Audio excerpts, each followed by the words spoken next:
On comprend davantage la souffrance psychologique plus que dans le temps. C'est moins tabou, les gens en parlent plus. C'est la personne elle-même, la personne qui vit des souffrances, qui est plus outillée ou qui a plus de facilité à jaser de ces souffrances-là, à en parler. Mais c'est aussi les proches qui acceptent plus facilement, qui posent plus facilement cette question-là.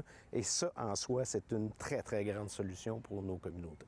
Les gens arrivent avec leurs souffrances, puis nos interventions les amènent à avoir de l'espoir, à avoir des projets de vie, à se revaloriser eux-mêmes par l'ambivalence. Parce que, fondamentalement, une personne suicidaire manifeste de la souffrance. Elle ne souhaite pas mourir. Bien, on dit qu'au Québec, il y a 3 décès d'hommes pour 1 décès de femmes. Et c'est une tendance qui se maintient décennie après décennie.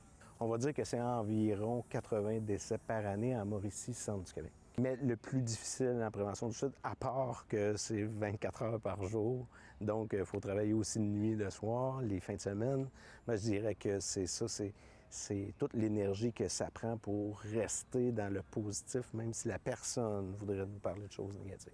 Bien, concrètement, la Fondation et le centre où est-ce qu'on se rejoint, c'est définitivement dans la sensibilisation et dans l'accessibilité à la communauté. Donc, on travaille toujours de pair ensemble pour justement se rapprocher, de tisser le lien avec l'entourage, l'information, la prévention. C'est de cette façon-là que la Fondation peut soutenir les activités du centre et les conditions, puis l'ensemble de toutes les activités aussi qui sont avancées par les intervenants. On ne travaille pas spécifiquement sur une problématique. Là. Le suicide, là, c'est multifactoriel. Fait que dans le fond, on va toucher un petit peu à tout. Fait que moi, c'est quelque chose qui m'anime vraiment à ce niveau-là. De travailler avec les partenaires, de travailler avec les proches, avec les personnes endeuillées, les personnes suicidaires. Je trouve qu'il y a un grand éventail là, de services et de soutien qu'on peut offrir à la population. Puis ça, je trouve que c'est vraiment quelque chose d'important. Puis pour moi, c'est quelque chose qui est un peu comme une fierté.